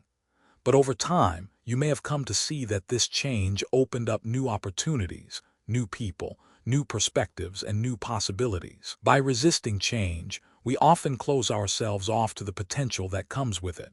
But when we open ourselves to change, we allow life to flow more freely and naturally, bringing with it growth, discovery, and a deeper connection to who we truly are. Key concepts: the impermanence of all things, including our emotions, relationships, and circumstances. One of the most liberating aspects of understanding impermanence is realizing that everything is in constant flux, including our emotions, relationships, and circumstances. Our feelings, whether joy or sorrow, are temporary. They arise, peak, and pass. Just as happiness is not permanent, neither is sadness. Our relationships evolve, change, and sometimes fade away, but that does not diminish their value. The job we have today may not be the same job we have tomorrow, but that doesn't mean we lose our worth. When we begin to truly understand impermanence, we stop clinging to people, things, or even emotions as if they are permanent fixtures in our lives. We stop thinking that we must hold on to everything as it is, because we realize that nothing stays the same forever. This understanding frees us from the fear of loss. We stop holding on so tightly, and instead, we begin to appreciate the present moment, the joy, the relationships, the experiences, knowing that they are gifts to be treasured while they last. Emotions are one of the clearest examples of impermanence in our lives. One moment we may feel elated, the next moment we may feel defeated. The same applies to the ebb and flow of relationships. People come into our lives and leave for various reasons, whether due to circumstances, growth, or change. Rather than fearing the loss or change, we learn to embrace it with the understanding that this is the natural course of life. Relationships are not meant to be stagnant. They are meant to evolve, to shift, and sometimes to end, making room for new ones to form. Our circumstances, too, are always changing. A life that once seemed stable and predictable can suddenly shift, bringing unexpected challenges or opportunities. Instead of clinging to the idea that our circumstances must remain static, we can accept that life is full of change. This acceptance allows us to live with more peace and less fear. How accepting change allows us to live fully in the present. Living with the awareness of impermanence does not mean that we become passive or resigned. Quite the opposite, in fact. By accepting change, we are freed from the anxiety of trying to control or resist life. We stop fighting the current of life and begin to move with it. This creates space for us to live fully in the present moment. When we live in the present, we stop worrying about what might happen in the future or what has happened in the past. We embrace the opportunities that come with each new moment, knowing that this moment is all we truly have. When we stop resisting change, we begin to experience life more deeply. We are no longer distracted by the fear of loss or the desire for things to stay the same. Instead, we open ourselves to the richness of the present. By accepting change, we also develop resilience.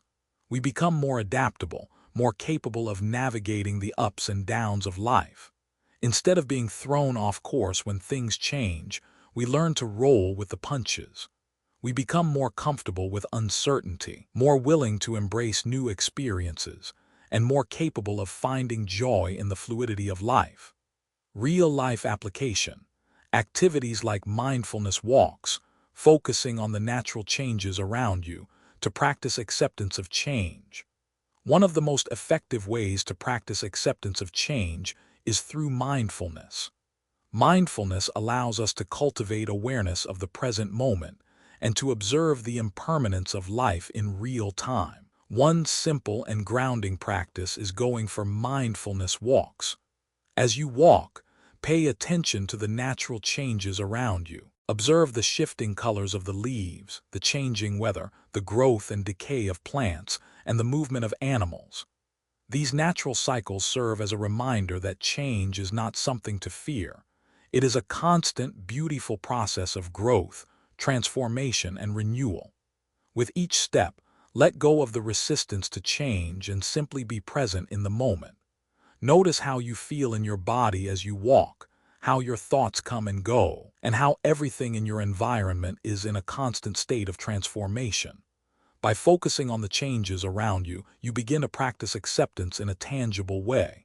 You learn that life is not static. It is in a constant state of motion, and that is where its beauty lies. When you embrace change in nature, you begin to embrace it in your own life as well. Fresh perspective.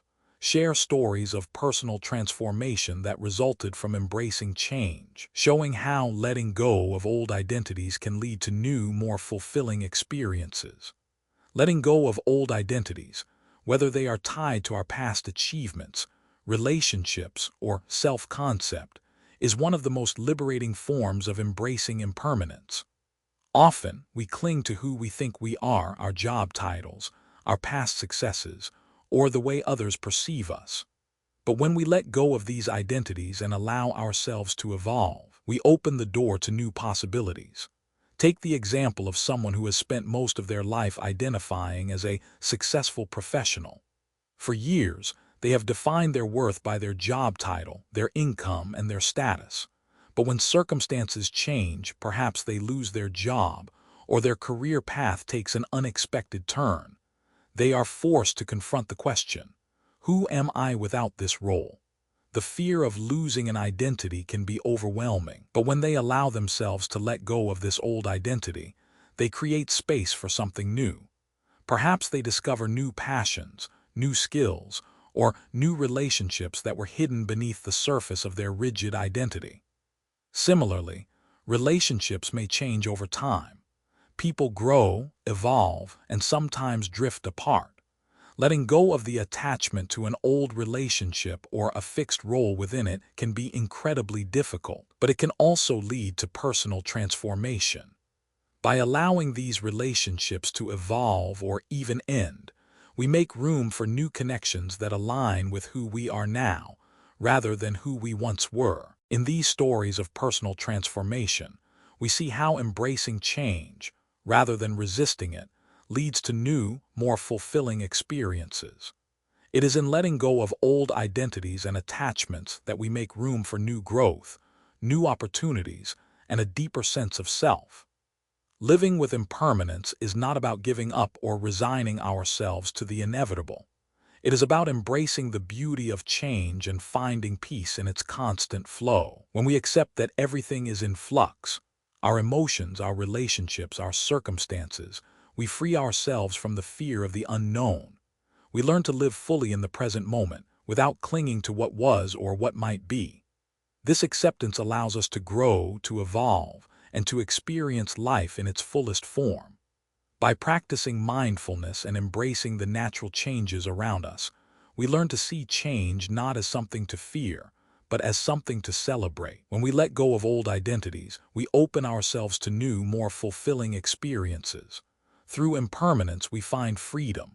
Part 10. The ultimate freedom: detach without closing your heart. In our world of constant change, the act of detaching can be one of the most liberating practices we can embrace. But this word, detachment, often brings to mind images of coldness, isolation, and indifference.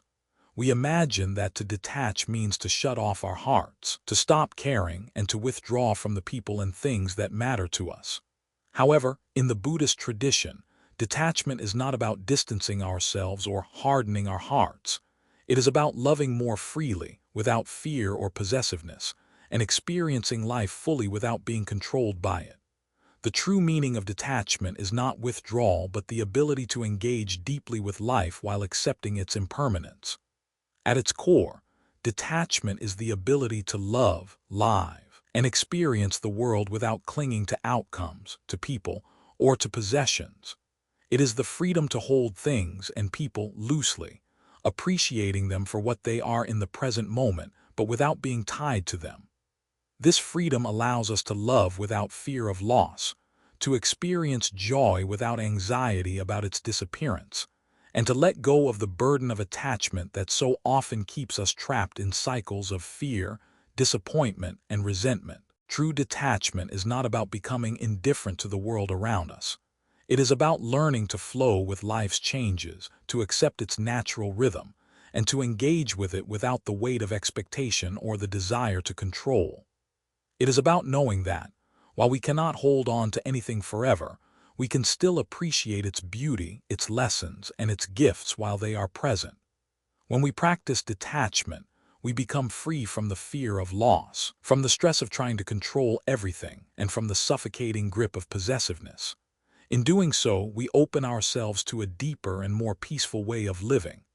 Main idea: detachment allows you to love without fear of loss, experiencing life fully without being controlled by it. In life, we often find ourselves clinging to what we love, whether it's a relationship, a job, a dream, or even an idea of who we are. This attachment can come from a place of fear, fear of losing what we have, fear of being alone, or fear of not being enough. We cling because we believe that our happiness and security depend on holding on to these things. But the truth is, the more tightly we hold on, the more likely we are to suffocate them and ourselves. Detachment offers a profound freedom from this fear. When we detach from the need for control, we are no longer bound by the fear of losing what we love. Instead of holding on tightly, we learn to appreciate what we have while it's here, knowing that it is impermanent and that the moment is fleeting. This doesn't mean we stop loving or caring. Rather, it means we love without expectation, without possessiveness, and without the burden of control. When we practice detachment, we begin to experience life more fully. We can engage deeply with the people we care about, with our work, with our passions, and with the present moment, without the constant anxiety of what might happen next. We no longer live in fear of change because we understand that change is inevitable, and it is in that change that life becomes richer and more meaningful. Detachment allows us to be present, to be open to life's experiences, and to love without fear of loss or rejection. Key concepts: detachment is not about withdrawal, but about engaging deeply with life while accepting its impermanence. One of the greatest misunderstandings about detachment is that it requires us to withdraw from life, to stop caring, and to isolate ourselves emotionally. However, in Buddhism, detachment is not about shutting off from the world or becoming indifferent. It is about engaging with life deeply, while also accepting the impermanence of all things. To be detached means to fully experience life without holding on to it. It means being present in every moment, loving deeply, and pursuing our goals with passion, but without becoming overly attached to the outcomes. We learn to give ourselves fully to the moment, appreciating what is present, without clinging to it out of fear or insecurity. For example, in relationships, detachment does not mean withdrawing emotionally or becoming distant. It means loving without possessiveness or control. It means recognizing that the person you love is free to be who they are, to change, to grow, and to evolve just as you are. When we practice detachment in relationships, we can love more fully, without the fear that love will be lost or rejected. We appreciate our connections without trying to hold on to them, knowing that their impermanence is part of what makes them meaningful. In our work and personal lives, detachment allows us to engage with our passions and goals wholeheartedly, without being consumed by the outcome. We can strive for success, but we do not tie our worth or happiness to it. We learn to find joy in the process, in the effort, and in the experience rather than fixating on the result. This shift in perspective allows us to live more freely, more creatively, and with a deeper sense of peace. How detachment leads to emotional freedom, allowing us to experience life without fear or resentment. The beauty of detachment lies in its ability to free us from the emotional burdens that so often weigh us down. When we detach from the need to control or possess, we release the emotional hold that fear, resentment, and attachment have on us. We stop living in a constant state of fear of loss, rejection, or disappointment, and we begin to experience life in its fullness, both the highs and the lows. Emotional freedom comes when we let go of the need for everything to stay the same. We stop attaching our happiness to external circumstances, people, or outcomes, and we begin to find peace in the present moment. We no longer need to seek validation or approval from others because we recognize our intrinsic worth. We no longer hold grudges or resentment because we understand that holding on to past hurts only keeps us stuck in a cycle of pain. Instead, we embrace the fluidity of life, knowing that every experience, whether positive or negative, is an opportunity for growth.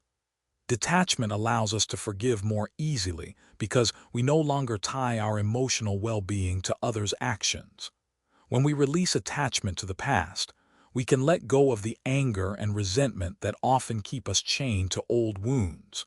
We stop letting others' behavior control our emotions, and we learn to respond with compassion and understanding, rather than reacting out of hurt or fear. This freedom allows us to experience life without the weight of emotional baggage, and it opens us to deeper peace and joy. Real-life application. Develop the practice of mindful detachment through daily exercises that challenge attachment to outcomes, people, or possessions. Mindful detachment is a practice, and like any practice, it requires dedication and effort. The first step in developing detachment is to recognize where we are holding on too tightly, whether it's to a person, a possession, an outcome, or an identity. By becoming aware of our attachments, we can begin to release them and cultivate a greater sense of freedom. One powerful exercise for practicing detachment is to identify one area of your life where you are particularly attached, and then take small steps to detach. For example, if you find yourself overly attached to a particular outcome, such as achieving a specific goal, practice focusing on the process instead of the result. Shift your attention from the end goal to the enjoyment of the journey, knowing that your value is not tied to success or failure. Another exercise is to practice non-attachment in relationships. Observe how you interact with people and see if you are holding on to them out of fear or neediness. Try to love more freely, without trying to control or possess them. Allow them to be who they are without judgment or expectation, and notice how this shifts your relationship dynamic. When we release attachment, we create space for genuine love, without the burden of fear or insecurity. You can also practice mindful detachment with possessions. Take a moment each day to declutter your space, and as you do, reflect on the impermanence of material things. Ask yourself if your attachment to a possession is truly serving you, or if it's simply weighing you down. By practicing non-attachment to possessions, you free yourself from the desire to accumulate and hold on to things, and you open yourself to the beauty of simplicity. Fresh perspective. Introduce a series of letting go exercises that help individuals release attachment to specific outcomes or relationships. A powerful series of exercises for practicing detachment is the Letting Go series. These exercises help us release attachment to specific outcomes, relationships, or possessions, and embrace the fluidity of life. Here are a few exercises that can help you practice detachment. Letting go of expectations. Write down your expectations for a particular situation, whether it's a relationship, a job, or a personal goal. Now, let go of those expectations by releasing them into the universe, acknowledging that you cannot control the outcome. Let go of the attachment to the way things should be, and allow life to unfold naturally. Letting go of old identities. Reflect on any identities you have been holding on to, labels, titles, or roles that have defined you in the past.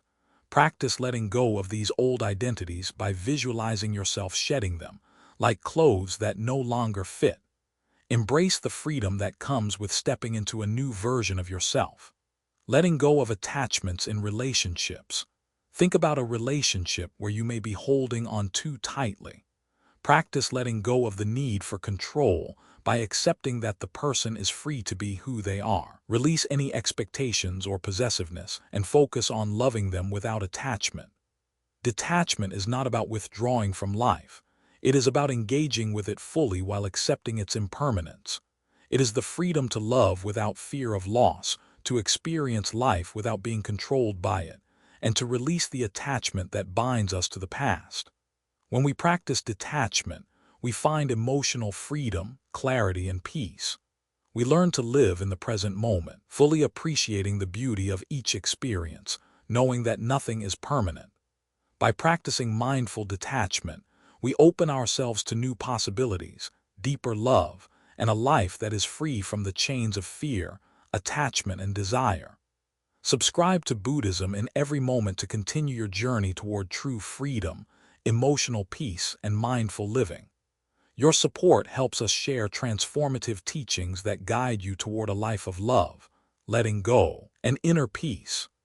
The journey we've embarked on in exploring the teachings of Buddhism and applying them to our lives has been one of profound insight and transformation. From the initial understanding of letting go to the practice of cultivating equanimity, we've explored how these teachings can help us navigate the complexities of life with peace, freedom, and clarity.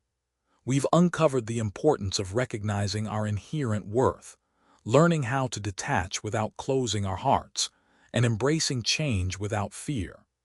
These principles, when embraced, allow us to find stability and joy in the ever-changing flow of life. The journey began with the recognition that pain is temporary, but our reactions to it can be permanent. We often allow past suffering to dictate our present reality, clinging to old wounds, attachments, and unresolved emotions. The teachings of Buddhism remind us that everything is impermanent, including pain. Understanding this can free us from the grip of our past, allowing us to live more fully in the present moment. We learn that letting go is not about resigning or abandoning the things we love, but about creating space for new growth and opportunities. Through meditation, mindful reflection, and journaling, we can begin to release emotional baggage and open our hearts to the beauty of the present. As we moved into the practice of equanimity, we discovered that cultivating a steady mind, unshaken by the external chaos around us, is essential for peace and empowerment. Life's storms are inevitable, but how we respond to them determines whether we sink or float. Equanimity teaches us that we do not need to be controlled by our emotions, but instead, we can observe them without reacting impulsively. The practice of mindfulness helps us create a gap between stimulus and response, giving us the opportunity to respond with awareness, wisdom, and compassion. By applying these practices to our daily lives, we become more resilient, less reactive, and better equipped to navigate the challenges we face. We also explored the power of compassion and how it can heal both ourselves and others.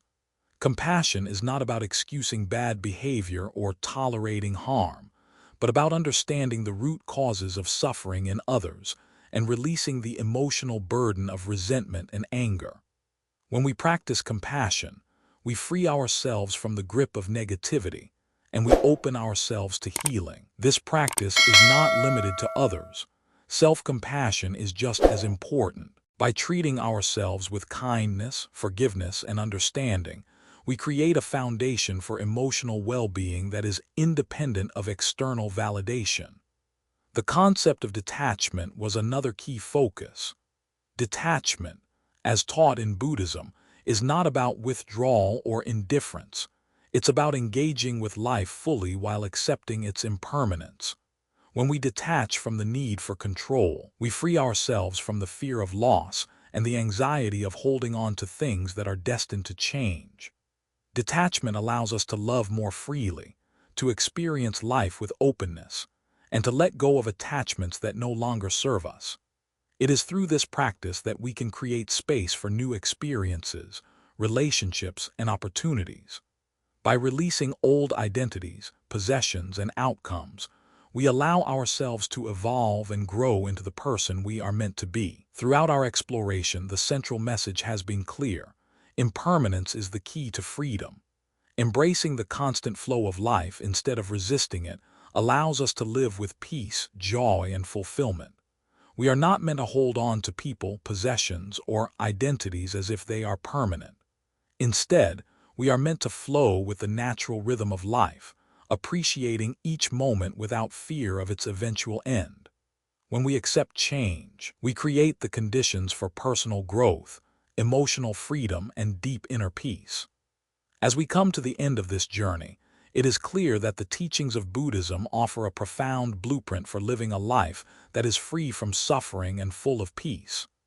By letting go, embracing change, and practicing detachment, we can create space for new possibilities, deeper love, and a greater sense of connection to ourselves and others. These teachings provide us with the tools we need to navigate life's challenges with grace and wisdom, to find peace amidst the chaos, and to live fully in the present moment. The deep lesson and how to apply it in our lives today. The most profound lesson we can take from this journey is that freedom comes from letting go, from releasing the attachments, expectations, and fears that bind us to a life of suffering and limitation. We live in a world where we are constantly taught to hold on to our possessions, to our relationships, to our status, and to our identities. We are conditioned to believe that we must hold on tightly to what we have, because without it, we will be incomplete. But the true path to freedom and peace is the opposite.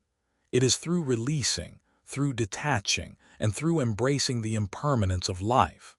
In our daily lives, this lesson can be applied in countless ways. First, we must recognize where we are holding on too tightly, where we are attached to outcomes, to people, to possessions, or to old identities that no longer serve us.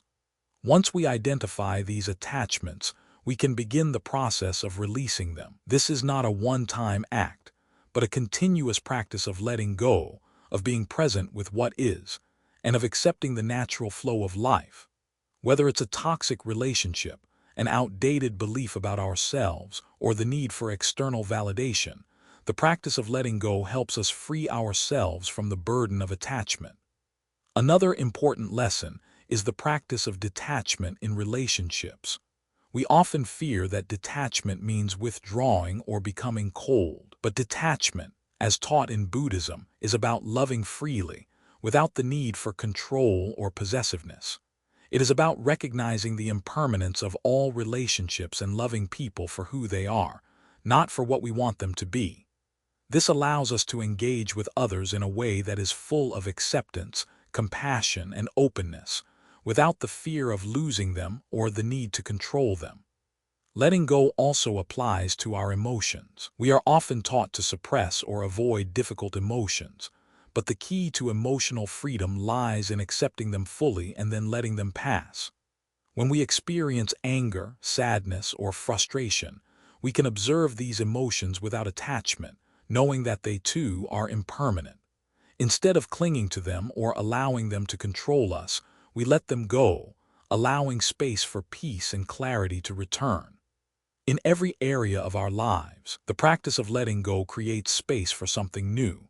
It allows us to release old patterns, fears, and attachments, and to step into a life that is freer, fuller, and more aligned with our true selves. By embracing the impermanence of life, we stop clinging to what is temporary and instead live in a way that is open to the ever-changing beauty of existence. Now, I'd love to hear your thoughts. How do you view the practice of letting go? What attachments in your life have you struggled to release, and what has holding on cost you? Do you have any experiences or insights that could help others on this journey? Please feel free to comment below and share your perspectives. Together, we can learn and grow from each other's experiences. If this journey has resonated with you, and you want to continue exploring the teachings of Buddhism and how they can transform your life, subscribe to Buddhism in every moment. Your support allows us to continue sharing these valuable insights and practical wisdom. Thank you for being a part of this community, and we look forward to sharing more teachings with you on this path to peace, growth, and freedom.